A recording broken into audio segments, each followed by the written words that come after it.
Self-made, what a way to open your career in the LEC. Not only beating world champions, or almost world champions, sorry, I'm getting ahead of myself. I'm thinking this year, almost world champion Fnatic, but also sniping Reckless to end the game. Fantastic. Sadly, it does not get easier for him today, going up against the monsters that are G2, what looks to be a potentially undefeated super team. I think a lot of people are skeptical about. Do you remember what I said when we had our pitch about like who is self-made, how do I get excited for SK? Yes. What did I say? You lied, it's fine. I said that he was baby Yankos. I said, get excited about self-made. I've watched him in the Spanish League. I've watched him on Mad Lions. I think he's incredibly talented, and he reminded me a lot of Yankos in his high days. So now we get to see baby Yankos versus actual Yankos and the super villains that are G2. And I'm ready to see it. Pigs and Bans, of course, going to be incredibly crucial. First game we're going to see in the LEC on 9.2. Now, not the biggest set of changes to individual champions, but a lot of small nerfs across some meta picks, as well as some pretty sweeping changes to the jungle. Could mix things up a little bit for Oscar, but what are we expecting to see here with SK on the blue side? Well, for me, I really actually want to hone in on those jungle changes, and since we are talking about Yankos and self-made, see what the meta is going to be for the LEC. Now, in the LCK, they tended to stay towards those aggressive junglers, and if you guys haven't looked at the jungle changes, it's in the experience. So there's 25% less experience in the jungle, roughly, and that means there's less resources. So what are your options? Do you go high gank jungler and you try to get those resources through ganking the lanes, getting these kills, or do you go low econ jungler and say, okay, you get less, but you take a champion that needs less to really thrive? And the question is for me, are we going to see the Xin Zhaos, the Lee Sins, or is it going to be Zac, Sejuani, and which direction LEC is going to go? Iverns. We're probably going to see an Ivern, actually. But it's interesting to see what SK have prioritized. They've taken away the Karthus, do not want to give that one to Yankos, as well as the Jace, so limiting a lot of those incredibly powerful laning picks. Opposite side, Lissandra did not get touched in 9.2, surprising a lot of people, so remaining at the top with the pick totem pole. But now, SK need to figure out how exactly they want to approach this draft. For now, it looks like the Lucian could be the first pick coming in for Crown Shot. And going toe-to-toe with Perkz in the bot lane, you feel like as a, more traditional ADK player, not a former mid laner, he has something to prove here. That said, one of the few champions that Perkz hasn't shown yet is the Ezreal, so actually going back towards a marksman. And then the other champion that was left open in terms of your two priority picks, it was Lucian and it was Urgot. Urgot was slightly tapped on 9.2, but they didn't notice it in the LCK, and Wonder's probably not going to notice it up in that top lane. Absolutely not. So getting themselves good priority picks. The Ezreal, something we don't see as much, very often taken away here, alongside the Urgot. Once again, of course, a flex pick can go to the hand of Caps or Wonder, depending on how they want to play this one. And the Braum now coming in as well for SK. So Crown Shot and Dreams already set up for success here on the bottom side of the map. The potential to be incredibly aggressive with that concussive blows combo. And my question is, are they going to grab jungler in first rotation before second ban phase, or are they going to grab a flex pick and try to survive some of their solo lanes? Facing G2 on any side of the Rift is terrifying, but facing G2 on red side is exceptionally so, because then they have counter pick almost guaranteed for Caps. And that's some confidence coming in. Blind, not quite 100% blind, but semi-blind Kennen, taking it into what they believe will be an Urgot, but the risk of flex picks, as you said, is always there. And this matchup was popularized by Odo over in the LEC, and of course the Klepto changes give a lot of power back to the Kennen. It is a very strong matchup into the Urgot, because he's one of the few ranged champions that can match Urgot's range in the top lane. The Thresh now locked in as well for Mickey, so it looks like the bot lanes at least are confirmed for now, short of something incredibly creative with the Ezreal. Talking about the Braum, Lucian, Thresh, Ezreal, what can we expect out of this bot lane for Oscar? I'm going to say it's going to be an all-in. I love the fact that, Lucian for the longest time, I think coming into the season, people are like, Lucian's the strongest bot laner, maybe outside Cassiopeia. He's almost must-ban, and now he's starting to slip through, and it feels like people are feeling a lot more comfortable taking the Ezreal into the Lucian. Delay your back, try to get your Sheen instead of a tier, and you can start matching Lucian and some of that 2v2 dominance. And we'll see, too, if Perkz can try his hand at, once again, a more traditional AD carry. He's only had a few games under his belt so far this season. The Xin, though, taken away. So the aggressive junglers, looks like that was the style that G2 expect to be facing, or at least want to limit. But, of course, pick of the litter when it comes to the remaining tank junglers. Sejuani is still up and available. What's also interesting to me is kind of the rise of Ryze, or I guess I should say the return of Ryze. We're starting to see him creep up a little bit, a lot more in the LCK and the LPL, but he really hasn't been touched in the LEC, despite how many strong Ryze players we have. So I'm curious if we're going to see him slip more onto the ban phase, or even the pick phase, as Galio has also been nerfed. And just continuing to see the aggressive junglers picked out. The Galio you mentioned would have synergized incredibly well with the Camille. G2 have, of course, limited that option. taking their time here in the final ban. Could see a mid laner taken off the board. Once again, the Syndra now to match the Rise as well. So pretty confident, looks like, from the side of SK that they will be facing that Urgot in the top lane and just trying to take some of Caps' options off the board. A lot of his roam potential, like you said, though, he could go for something like a Galio if he just wants a sustainable laner. Maybe he even goes crazy and he grabs another assassin. I know the Yasuo has been targeted out at him. It's not necessarily the greatest into this pickup, but it's Caps. Who knows what's going to happen? And I'm going to be honest, Roscoe, now looking at the Sejuani locked in, this is the tamest G2 draft we have seen all season. The only thing left that really feels like it has the potential to be flexed is the Urgot. The Sejuani has been flexed before, but for any other team, I wouldn't even consider that a possibility. Now, though, LeBlanc locked in. So it looks like comfort picks are the priority for SK, giving Orla the Ken an aggressive laner, and now Pyrion getting a playmaker for himself. Have to wonder how Selfmade is going to complement this. What is he going to pull out from the jungle to go toe-to-toe with the Sejuani? A lot of LCK junglers would pick something like the Zac that can scale along the Sejuani, but Lee Sin means that he's going to be ganking before her. And that is a statement right there. Wanting to come out swinging, wanting to come out aggressive, knowing that they have to take down G2 in the early game. They want to come out on top, and you heard Perk say it, hey, they have to hope that we kind of run it down. And if any champion can capitalize on people mispositioning, it is definitely the Lee Sin. I love the aggression in the lane phase. It feels like most of the time Selfmade's the guy that carries the crowd control for SK Gaming. This time around, there's not a lot of crowd control to be found, but there is explosive burst damage and a lot of winning lanes. It feels like SK recognize, okay, we're against G2, these guys roll everyone over in the lane phase. Let's not play dead. Let's not play scaling. Let's actually try to match them toe for toe, tit for tat in these lane phases and see what we can get out of it. And that is a bold decision. G2, a team that can kind of strong-arm their way through any matchup, no matter how weighted against them it is, just due to raw mechanical skill. But I feel like we've seen some greatness come out of all the players here on the side of SK, but have yet to see it transition into a win against one of these top teams.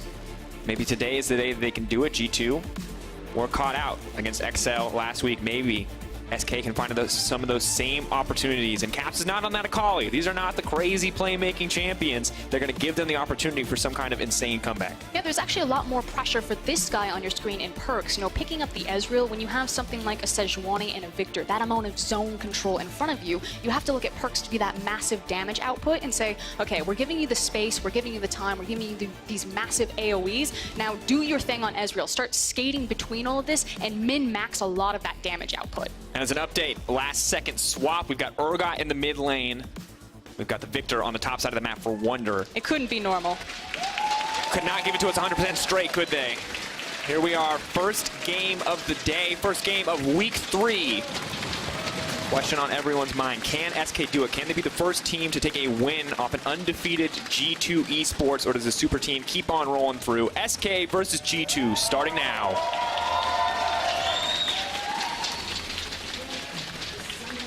That last-minute swap looks like giving a lot of respect to the Kennen Urgot matchup. Wonder didn't want to be put into that deficit, so grabbing hold of the Victor, and Caps taking that into the mid lane. Likewise, Urgot much tankier. It's going to be harder for Pyrion to find a lot of that big poke burst damage and have more kill pressure on the Urgot. So I do like the adaptation from G2. We talk all the time about the depth of their champion pools, how dangerous that makes them in draft, because they can flex anything, not just between 2 roles or 3 roles, up to 4 roles can flex here. Sometimes you're scared, you know, you're wondering where these picks are going to go. Hey, is the Sejuani maybe top lane this time around? But they can also just, the real mix-up is when they play standard for Oscar, which is like what we're seeing here. This is the most normal draft we've seen from G2 yet. Perks on an 80 carry, very traditional support. Nothing really crazy outside of that final swap. For now, battle for vision. Just a small trade here between these respective players.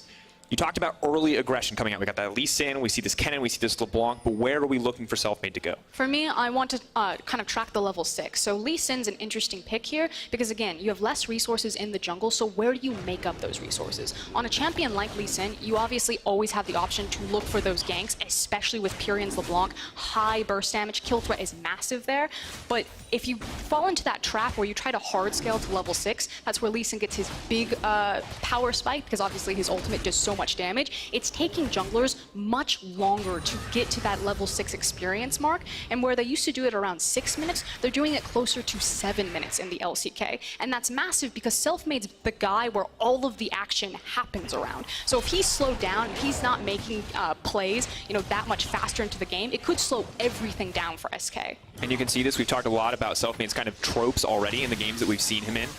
Now, of course, likes to spend most of his time around that mid lane, but we almost always see at least one gank towards the bottom side, and Kennen is there to give him the setup. He definitely has the damage if Kennen can lock the target down. So it really does feel like all eyes on Selfmade here in the early stages of the game. It still feels a little bit like the Mad Lions. Coming from the Spanish League, SK took 3 of their 5 members. That's Werlib, Selfmade, and Crownshot, and you saw it in his jungle proximity. Selfmade is still playing around his old school teammates, and I feel like the evolution from Mad Lions to SK Gaming in the LEC means that he needs to start giving a little bit more love to Pyrion. Pyrion's actually been quite significant. Nemesis went on record in saying that Pyrion's one of the most underrated mid laners in the LEC. He's performed decently well now looking across from Caps, and I just want to see this combo take off and take SK to the next level.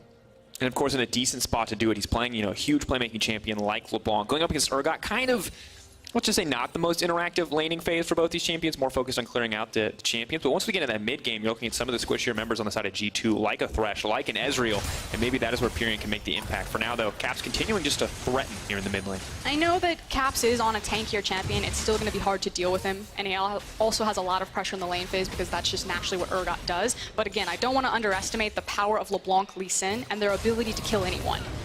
Pyrion, though, may have overstayed his welcome now. Needs to try to make his way out to safety. First blood, taking down Caps, getting too aggressive, too reliant on the jungler. Jankos is going to get one back, but a misstep coming in for Caps in the mid lane. And you're absolutely right. It was the over-reliance on Jankos. He saw that his jungler was nearby. He felt safe going aggressive there, maybe some miscommunication, but Pyrion just slapped Caps in lane phase. Now bot. The aggression does not stop, but luckily Dreams has the Unbreakable. A good hook landed by Mickey, but not on the priority target they were looking for. Perks and Mickey for now just shoved under their tower. The aggression of Lucian and Braum providing at least enough to shove in a tower. But let's take a look back at this. Pyrion playing this one very well. And again, it just felt like, Caps feels that he's safe to be there. Maybe doesn't respect the burst damage coming out of LeBlanc too much there. Pyrion well played it, making sure that all of his damage abilities hit. And then Jankos does eventually trade 1 for 1. So the wave is fine, teleports back in, but still never feels good to walk into lane phase 4 minutes in and give over first blood. Never does. And of course, Caps' first professional game in the LEC, or rather in Europe, on Urgot. So you want to show people that your champion pool is deep, but if you're dying on those champions, I don't know if that really counts. I mean, it's deep if you're 6 feet under. Well played. For Pyrion, though, now he wants to keep this pressure going, has the double Dark Seal, but ooh, taking that tower shot puts him in a bit of an awkward spot, taking a second one as well. Caps just hoping to run this kill down. No sums, though, or he might be able to chase a little bit further. Pyrion getting aggressive, though, still, despite everything, massive CS deficit for him. He's not going to have that same window to have that type of aggression, though, on Caps, when Caps does change his teleport. So a big reason why Pyrion was fine to take that early level trade was the Ignite versus teleport difference between the mid laner Summoner spells. When Caps is level 6 and he swaps out that TP for the Ignite, it's going to get a lot riskier for Pyrion to continue to be that aggressive. You have to be careful. And once Urgot marks you, once he hits you with that ultimate, you drop low enough, you are going to die. And of course, have to respect the potential for Jankos to come out of the fog of war. We've seen Selfmade make great use of the Sejuani Q plus ultimate combo. And now Perks looks to be the man in trouble. Are they going to be able to burn him down in the early game? Crown shot. Firing back with the hook, but not able to get him so close. Perks keeping up in CS, but Crown shot reminding him who the real AD carry is. This might be... I don't think he's counter-gating. I think he's actually just creating a safety net for Wonder. So hold on. First damage here. Chain does connect. You're now going to back off. Selfmade looking for the follow-up. That's level 6 now coming out. Slowly bringing him down, but they're actually backing off. Jankos is on the way. Pyrion, if he gets dash forward, could get interrupted here. They're not going to be able to kill Caps. So much respect giving to Jankos right there. Level 4 on the Sejuani. I feel like Pyrion could have pushed that a little bit more, especially because he had the flash. So maybe it's getting to him that it's G2 that he's facing of all people. Frost, we're going to go a little bit back, but back when G2 was at the top of the Europe, Prawley said something about this team that I think is starting to come true once again, which is that they've been good for so long and they're so terrifying that people give them extra respect that they don't need to, that they play a little bit scared. And that's what that looked like to me right there, because I feel like Selfmade just pushed a little bit deeper. Yes, you have to respect Caps' ultimate, but he has to respect you, and you got to teach him that. Doesn't take the risk, though, in the end, and it does cost them. Bit of an awkward situation now as Perks is going to be able to push in on the bottom side, recoup some of his losses from earlier on, and is sitting pretty on that Sheen. Yeah, and that's the big thing. The fact that he was able to stay in the lane long enough, didn't quite get his Sheen tier back. You can see he's got the Sapphire Crystal, so it's going to delay a little bit of those stacks and some of that hyper-scaling, but he does feel comfortable taking some of these aggressive trades with that Sheen. And I feel it's like across the board, SK are trying to be brave to G2. They're trying to challenge them in lanes. Now Selfmade does get spotted out, but they're not going to commit for anything else. Level 6 for the Lee Sin, you talked about it. This is the point where we want to see it. Well, it's 7 minutes now. Still not quite there. It feels bad as a jungler. And again, maybe this is just a small sample size. We'll start to see over time if people start moving away. Because again, 7-15 in the game, finally Lee Sin gets that level 6. And if they're going to start moving towards the likes of the Sejuani, the Zax, these low econ champions that don't necessarily need their ultimate to be hyper proactive or a lot of gold because they're so tanky with their base stats. But he finally got it. Huge burst damage for the Lee Sin. And again, kill pressure is everywhere now because of Selfmade's champion. So it's eyes on Selfmade, as it was in the earlier game. Now seeing him hover around the bottom side of the map. For now, focusing on the Krugs, but maybe they can make a play down here. Perks has been caught out a few times, let's say, in some bad trades. Has yet to go down, but has come very close. But Jankos in the mid lane may be looking to make a difference. The burst damage here from Caps and Jankos combined could be enough to just cut through the LeBlanc. But they're going to need to land something onto Pyrian first. Very difficult against the LeBlanc with ulti. As long as Pyrian hides. I think he has a heads-up play about this. You can see there's danger pings across the map, so he is at least aware, not necessarily what side Jankos is on, but that Jankos is probably in the area with how aggressive Caps is playing, and also knowing that he has the Ignite available. So the counter gank here, Selfmade and Pyrian are trying to set a trap. Baiting him in. Pyrian does the double dash forward. Cap says, hey, maybe I have the opportunity here. Does get locked up. They're going to keep going for a little bit more. Are they going to be able to burn him down? But no, the perfect stun! They're beyond death!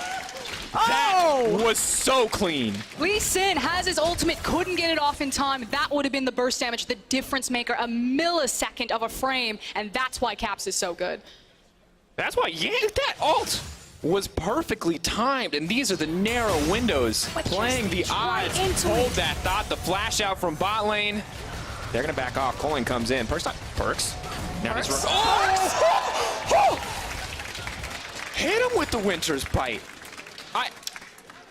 No more winning lane phase today, boys. SK are going toe-to-toe with G2 right now. Frostgurn, they're fighting back. They are not afraid. Crown Shot and Dreams are showing up, and we were moments away from seeing Caps go down once again. Luckily for G2, they are able to turn it, and the gold is just about dead even. But this is not the one-sided affair we expected it to be. And we do have to take account where SK are trying to attack G2 here. The fact that there's been so many repeated ganks on Caps in that mid lane is... You said it. I was wrong. It was Jankos. I give him his respect. Jankos, the hero, the stun. The ulti from Caps, though, does make it beautiful, and just the chain CC is flawless. This replay, of course, brought to you by Alienware. And there's nothing quite as, I would say, humiliating as almost killing an Urgot and then having him ult you to kill you. Feels bad is now bottom. Yeah, we look at this replay again, and tanking the full culling is difficult. That Lantern feels a bit tragic. Of course, every cloud has a silver lining, Frostgurn, and the silver lining right now for G2 in that exchange is the kill didn't go to the Lucian. I was waiting for what it was going to be. Because eating an entire calling and not taking the Lantern doesn't feel great. It's not the worst thing that can happen, but luckily Jankos is here. Maybe they can recoup some of their losses. Perks and Mickey looking tasty. See, they've baited them into a false sense of security by dying in lane, and Jankos is here to punish that. That's the 4D chess. You make it so they're not scared to go aggressive on you, and then you have Jankos for the counter gank. We saw it worked out for Caps. Selfmade, though, still not too afraid of Jankos, but not entirely certain. Does see the play coming in mid lane. Dreams and Crown Shot, though, see an opportunity. That was clean from Mickey. Fantastic sidestep. The hook comes out. Now Dreams has overstayed his welcome. Beautiful Zanya to dodge the Ezreal ult. Jankos is here for the follow-up. He's going to make it out. Fantastic cancel once again from Dreams. The supports back and forth. Some fantastic individual mechanical plays. The flash out. A little unnecessary. Now trying to walk it off to safety. Keep your eyes on Caps and the ultimate available. Firing out. Does connect him to Crown Shot. Wants to get a little bit more damage. Wants to get just enough to bring him home. Fear Beyond Death won't connect. TP now coming in. Pyrian now playing him on the side. Warlip on the side, coming right in the middle of the team. Cutting through the G2 lineup, but not quite enough on the ultimate. Pyrian going in. Warlip gonna grab the kill in the end. SK aren't just matching anymore, Frostgurn. They are winning in these exchanges. A 1K gold lead in their back pocket. And think of how many skills just didn't connect from G2. Some of the Mystic shots missed. A lot of that was good dodging, nicely timed flashes from the members of SK. But these are mistakes that you don't normally see. And it feels like when they have skill shots, they're targetable abilities. But in the long exchange, as this just kind of continued to drag on, so much of G2's damage just didn't connect with their targets. The fact that the Hourglass was perfectly played over the Ezreal ult. The fact that the Sejuani ultimate was slightly dodged by Dreams, repositioning himself with the W. I believe he got hit. I believe he input buffered the W, or he got stunned mid-flight. And then just repositioned and was able to walk. It was just so clean from both these players. And now, this awkward moment where that kill on the Crown Shot could have turned the fight, but a slight miscalculation. And SK just dominate. And this is now back-to-back games. I thought going into SK, you're like, okay, how do you beat G2? You look at the XL game. What went wrong there? Well, frankly, G2 just kind of ran it down into that bot lane. I was like, that'll never happen again. And yet, here we go. G2 is starting to dig themselves in this hole where they overreach in the bot lane, and SK are able to pick up so many kills in the back half. Now, it is a small sample size. You don't want to make sweeping statements, but it does raise the question, is Perks the weakness for this team? Sweeping statement. Yeah, has someone is this it? Has someone finally found the weakness of the super team? Is Perks the member that can be exploited? Is on the Ezreal though, so we'll be safe for now. I don't feel like that's true to what SK's game plan was. It felt like they said, okay, we're going against G2. We know we got to respect Caps. We're going to be afraid of him. And it's just been repeated ganks. And now it finally tipped over and leaked into the bot lane. But so far, it feels like SK have just been throwing everything. Lee Sin, LeBlanc at Caps repeatedly. Building towards that 2K gold lead. Now, no bigger objectives have gone down yet. No towers, no dragons. The Rift Herald's still up and available. But the next fight, if it is highly favoring one team, will lead to one or two of those objectives. And that could be a crucial gold swing. TP, though, now coming bottom. It's Caps. We're looking for the follow-up. Crownshot has overstayed his welcome. Dreams needs to find a way to disengage, but it's going to be a difficult ask as Crownshot gets lower and lower. Fear Beyond Death's available. They're taking their time with this one. Quite easy for G2 in the end. Clean follow-up. Dreams now trying to make it on safety. Pyrion is on the way, but it looks like he is just going to be a sacrificial lamb. Pyrion himself may turn right back around. They want nothing to do with it, and G2, just like that, are right back in the game. Yeah, too little too late to the party for SK. Now G2 can take whatever they want. It looks like they want to push them off of this tower, make sure that they can't take the mid tower, or at least get damage on it while they maybe turn towards the Mountain Drake. I'm actually curious how far that they were going to chase them. You're never sure. You want to wonder. They're still going. Chasing a LeBlanc does not feel like a winning proposition, but the longer they spend keeping LeBlanc from doing anything else, the longer that Perks gets to sit here in this bottom lane and free hit on the tower. He's already gotten one piece of turret plating to himself. Looks like he will get a second, so that is 340 gold.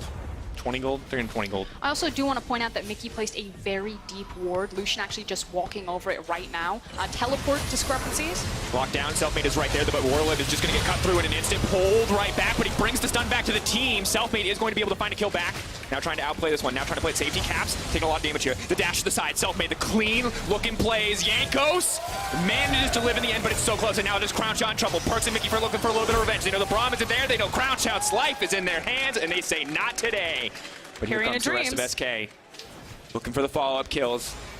Perks has the flash available. He needs to make it out of safety. Lantern is there. Pyrion knows not to follow up, and a good hook by Mickey would have connected, but Pyrion snaps right back. No interest in that fight. Just a hit and run from G2 as they clap back on SK. It feels like we've been going back and forth in the lane phase. Who was going to win the lane but Caps? I think it was from bot to mid to top lane. Just rolled through every single lane and won it back for G2. And G2 looking incredibly confident, laughing on stage, feeling alive.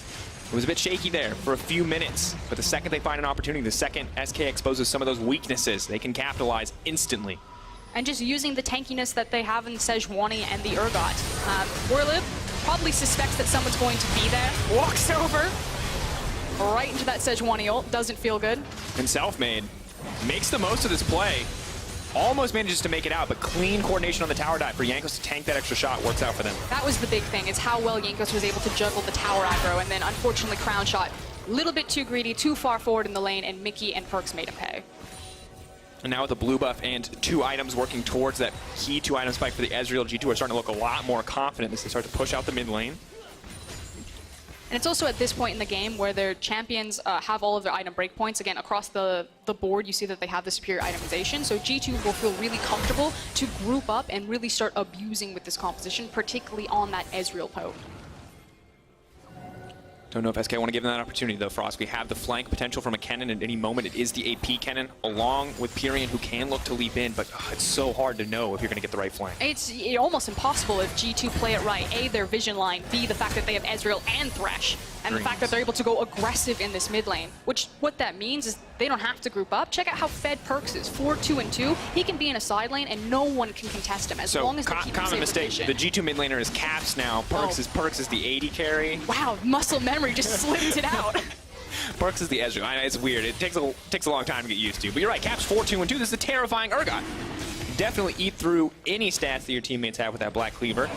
And now they're going to get the Mountain Drake as well. So make the Barons and these towers a little bit easier to take. SK, though, maybe looking for that fight. You can see Warlip hover around on that flank. deep teleport. They're going to try to start it with Kennen. Dreams, though, if he goes down right here as the fight kicks off, it's going to be a difficult start. The fear comes out. They pull right back. They're biding their time. Warlove now moving in, trying to lock up 3 members. He's going to stun down 2. Crown trying to look for the follow-up with the Colin. Can he take anybody down? Mickey's still alive, trying to cut him down. Is going to get him. Pyrion is here. He's backing off. 1 kill going in the favor of SK. Jankos ready to go back. Wonder off to the flank, but it's just a Victor. Not going to be a big threat to those members under the tower. Absolute bloodbath. And the key thing is that G2 are safe to do this with the Thresh and the Ezreal as long as they have their vision. The one ward that they didn't spot is the one that the Kennen was able to TP from. Otherwise, look at all of the vision control that G2 have around this area. They're trying to clear it out. They're trying to save their flanks so they can continue to push forward on this mid lane. Important that they start to break some of these towers down to push this advantage that they have. Crown Shot is here to cover the wave. No Coaling means it's going to take a bit longer to clear. Perkz is happy to have this back. We're going to see what his build decision is. Is he going to go for the double tier? Will he look for the Blade of the Rune King here? Again, so many people trying to leap on top of him. But now, as we look back, this is such a close play. I also really like the confidence. You know, some teams will say, okay, our support got picked off. We don't have the numbers, let's not do this. But SK knew that this was their one opportunity. Make the most of a big cooldown like the teleport, and then force the play and see what they can get off of it. So I like Kennen, he comes in, sees that Dreams dies, he's like, we're forcing this anyway, go in now. And that's the only option that they have because the poke is too strong from G2.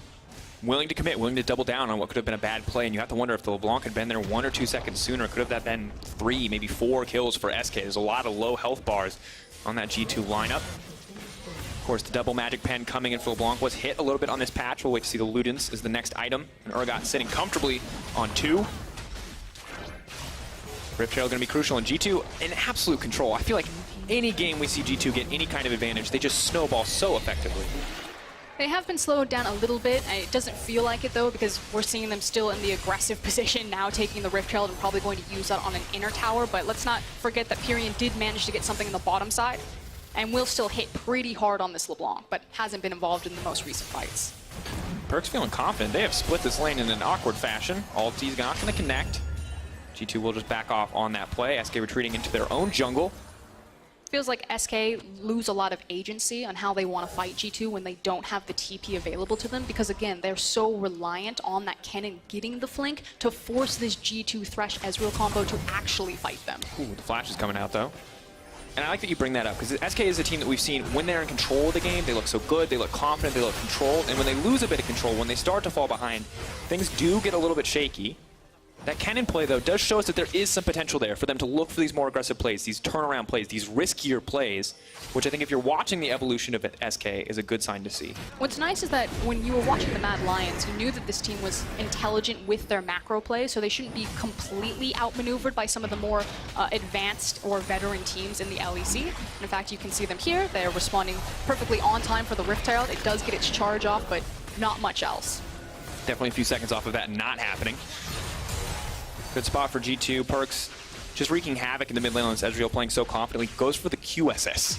Not interested in any more damage, just wants to continue to be a nuisance. Does not want to get locked up by the Kennen or the LeBlanc, and Wonder is going to grab a tower on the bottom side. So remember, early in the game, about a 2k gold lead for SK. Now 3k in the favor of G2 alongside those 3 towers and that mountain. G2 pretty much in complete control here. You can see the individual lane differences are actually pretty staggering outside of the top lane, where Warlove still holds on to that lead. And the scary thing is going to be in 1 minute when the Infernal Drake decides to spawn. At this point, G2 are going to feel very confident fighting it. I expect them to roll into this area and kind of pick what monster objective they're going to set their vision over. Is it going to be the Baron? I doubt it. It's probably going to be the Infernal, and how punishing that will be on Perkz' Ezreal, one of the AD carries that maximizes the most out of that buff. It's just miserable to play against a fed Ezreal. When he gets behind, no one cares. But when he's doing well, when he's got a 550 gold bounty, and you've now officially stacked up enough for the Muramana, does wreak havoc on the enemy bot line. They're donating the blue buff over to Perkz. Nice enough not to take it away, or nice enough to give it to him instead of the Urgot. And I think Baron, crucial point now for Oscarin. Of course, it has changed on this patch, and I'm curious to see how that's going to affect G2's strategy. It's a little bit weaker in the early game. Let's hold on, maybe a trap. Doesn't connect. Trap for that minion. So the Baron buff, a bit weaker in the early game. It's still going to scale just as hard, and it's trying to give teams some advantage to fight back when they do lose control like this. So Riot trying to stop, or it feels like halt, a little bit of the snowball game that we've seen dominate the 9.1 meta. Is 9.2 going to be a different story, is the question. For now, focus on the Infernal Drake as G2, 5 members strong here. SK ready potentially for a fight if they want to kick it off. Kenning could come in on the backside, but very difficult to approach G2. The question was always going to be, what would SK do when G2 were taking the Infernal? Maybe they look for a cheeky steal or something like that, but they should have traded some vision. Now they're trying to set their sights on Jankos. 2 stacks going to look for the chain CC, trying to delete the jungler, but Mickey is off to the side. Huge Perks is just free damage across the entire line. Here comes Warlord, but he might be a little bit too late. Now the Fear are going to get pulled back. They're just getting shredded. Not the engage SK wanted whatsoever. The only silver lining for SK here is the fact that Selfmade's still alive, has Flash and the Smite. So as we see G2 turn towards the Baron, maybe there's a shot in hell, but frankly, SK might have just had the nail in the coffin there. Yeah, they hammered it in themselves, sadly, and G2 apt to punish, going to continue chasing, trying to keep the jungler away. Perk trying to chase this one down. Selfmade trying to play ring around the Rosie, but they're not even focusing on the Baron anymore. He gets deleted. Free entry for G2. Warlib, ultimate up and available. He needs to try to find something here, but Wonder's such a confident duelist at this point in the game. Perk's coming over the wall. Warlib, all but guaranteed to die here. Here comes the ultimate running for his life. The flash! Within an inch of his life, Baron will fall in the favor of G2. But that is just the consolation prize that SK get out with Warlib's life. Like you're saying, the Baron over to G2. Yes, the Baron changes have gone on to 9.2. It's not as powerful as it once was. But SK, they're a little bit white knuckle right now. They really have to hang on because G2 are snowballing this game so far out of control. Just the damage that Ezreal ult did was disgusting. I mean, if you're going to line up for Perks, he's going to happily take the shot. And sadly, this was all brought about on an SK engage. You have to wonder, why are they engaging on the Sejuani of all members? It feels like they just capitalized on the first opportunity they saw. And I feel like the moment is that SK need to go back to this VOD, and when G2 walked to the Infernal, decide, what did we do with our time there? We were never going to be able to fight them. Why didn't we grab control over the vision around the Baron and the mid area to not fall into a flank like that? Feels like desperation. Feels like they weren't entirely sure what they needed to be doing, but Pyrian now on the flank. Maybe they look for a little bit more here. Warlip here as well.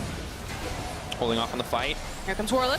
Trying to pull back. That's going to be the Kennen ultimate. Does stun down. Perks instantly taken out. That's the shutdown. Maybe they can get a little bit more, but Caps is on the backside. He's rolling right in onto Crown Shot. The Urgot is just too strong at this point in the game. They cut through him all too easily, and Warlip is running through the hills. G2, too strong in these fights. Just the meat grinder right there. They walked it through, and with so many members down, I think G2 can actually just push for the win here. And Wonder's just saying, you're not even going to get back to your base. You're going to spend the full 8 seconds backing. Inhibitor down, 4 members here in the mid lane. Only Perks dropped in the fight for 3 members of SK. Pyrian, 1 man versus the world, 1 LeBlanc, nonetheless trying to dash his way through. Cap flying in, ready to follow up here. Trying to take him down. CC does connect on the gravity field. They want to cut through the LeBlanc. They are going to be able to take him down. The hook goes in onto Warlip. That's going to be it. That is all she wrote. SK starting strong, but things potentially turning back. The wave crashes in. Dreams wants to keep this fight going. Knows that the longer it goes, the more likely it is to go in their team's favor. Crown Shot is here as well. Maybe this is the point to turn for SK. Crown Shot firing in. Gravity Field not quite going to connect. Dreams, though, now caught out in no man's land. Backing off as Wonder goes on a killing spree. Funneling in one at a time. G2 now set their sights on the Nexus. Not a lot of hope left. The classic G2 maneuver, they move in. They're just looking to make these guys feel like they've lost it all. Crown Shot trying to flee, trying to get something back. Kicked into the team. They will get one, but G2 now realizing the end is in sight will just focus the Nexus and take down SK. And it looked good for a moment for SK. Some of the kills going back and forth. The first blood into Pyrian, like, okay, maybe someone could go toe-to-toe with this G2 squad, but it felt like the game face turned on. Caps had a huge roam across the map and just single-handedly tipped the scales for every single lane. And then once G2 are ahead, they just smash you. Absolutely the case. In a brutal circumstance for sure. You feel like there were sparks there from SK, but they could just never get a fire started.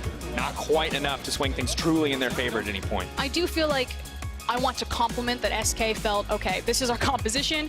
We know that we need to go in. We know that we need these flanks with the Kennen ultimate. We're behind, but we must do something because we'll just get outscaled. So I like the fact that, yeah, maybe it felt like they threw because they lost so quickly, but they were just trying to be proactive. They were trying to make sense of, they're just going to win one way or another, or at some point in this game, let's see if we can turn it and make them lose. Let's see if we can outplay them on this team fight. And hey, better to take the chance than to die slowly. We've seen plenty of teams do that up against G2. But they remain undefeated, 5-0 at the top of the LEC standings. An improvement, I think, from SK in some of the areas we were looking for. Saw more proactive plays in some of those key situations where we hadn't in past weeks. Looked like they were trying to play around Pyrian. It felt like the game plan was, we're afraid of Caps, see if we can do to shut him down. Can't shut down Caps. It does start to feel impossible when you see the XL game, and now you see this game as well. But looking back, smiles across the faces of G2, feeling good as they move forward into the rest of the split. Have to wonder who can contest them. Maybe Misfits? I mean, I think the most terrifying thing about G2 Maybe is, Vitality. again, it almost feels like they're never challenged, that they very rarely have to show you that game face. You know, you see them take the stage, get set, it's all jovial, laughing, smiles, happy, and even when it starts to feel like a little bit pressure, people think back to that XL game, maybe a couple of moments in this SK game, you never feel scared for G2. It feels like they're still always in control, or they have that next gear shift. I'll be honest, I was a little scared. You were scared? When I saw Perks die to that Braum queue, I was a little nervous. But we can look back. Let's check out some of the highlights from G2's win here in a moment. Appreciate Everyone gets one. the fine G2 moments. And notice that we edited out the parts where G2 died and just followed up with this sick clip. Oh, The save from Yankos, and then the follow-up from Caps. how low did he get? This is like an alley-oop. Oh, someone's gonna need to find out. It's just two. And this one right here, this is like they lined up into the meat grinder. Perks is the meat grinder, by the way. And this is how the composition works in those team fights. When you have a Victor and you have a Sejuani, the AoE zone control and threat that those two champions exert over a team fight just means that Ezreal can literally stand still in certain circumstances and just dish out massive damage. I remember seeing that Ezreal ult change and not thinking it was a big deal. It's a big deal. It's a big deal. It does so much damage. It does so much damage. Now, if you saw a player that stood out, be sure to vote for the Kia player of the game at Esports on Twitter is the place. We've narrowed it down to Yankos, Mickey X, and Caps. If you die to Braum Q, you don't get a player of the game. Sorry, Perks. Those are the rules. He hit I like don't make two them. amazing ultimates. It's the one Q and like, nah, kill it. It's actually not. That's not how it works. The panel chooses. I trust the panel. And honestly, in any G2 game, it feels like it can beat anybody. And for one of those people who is eligible for player of the game, let's head over an interview with Lore. Thank you very much, guys. Yankos joined me here. Undefeated still, guys. 5-0 now. Were you expecting this? I mean, I do think I have very talented players in my team. I'm not sure if I was expecting 5-0, but I was expecting to win. We'll get back to the players later on. I want to bring up something. Even though you're victorious, you seem to have some issues sometimes in the early game, especially on bot lane. It's maybe some skirmishes. How do you explain that, and what do you have to do to avoid doing these mistakes in the future? I mean, I think our bot lane is really good, but sometimes maybe they try to fight a lot. I don't really know what happened this game, that they died 2v2, but I do know that they were asking me to help a little bit, but I was not there in time. But it still feels like we can adapt and play well enough to turn it around. Even though not always, we kill 2v2, but we can always play around bot lane, and that's what matters. Do you think right now there's no team that can match G2? You can remain undefeated. I mean, in Europe, I think we have talented teams. I think Misfits is really good. I do think Vitality is really good as well. I think at some point Fnatic will bounce back and become a good team. So personally, I'm still excited to, play our next opponent. Now, a bit more about the team, because I talked to Perks about this. I want to have your opinion as a jungler. How is it to play with Caps recently? I think it's really easy to play with Caps. I do think he talks less about his laning phase than Perks did, but I also feel like he's really good. I mean, not saying Perks is not, but Caps is really insane. So it just comes naturally that it's easy to play on mid lane, and he will always look for something in game, and he will always go for the outplay, and he will always outplay. And I think it's kind of fun, and it's a pleasure to play with Caps. Okay, now that you mentioned it, I have to ask, because you've been playing with Perks for years now, it's Caps. Who's the best one?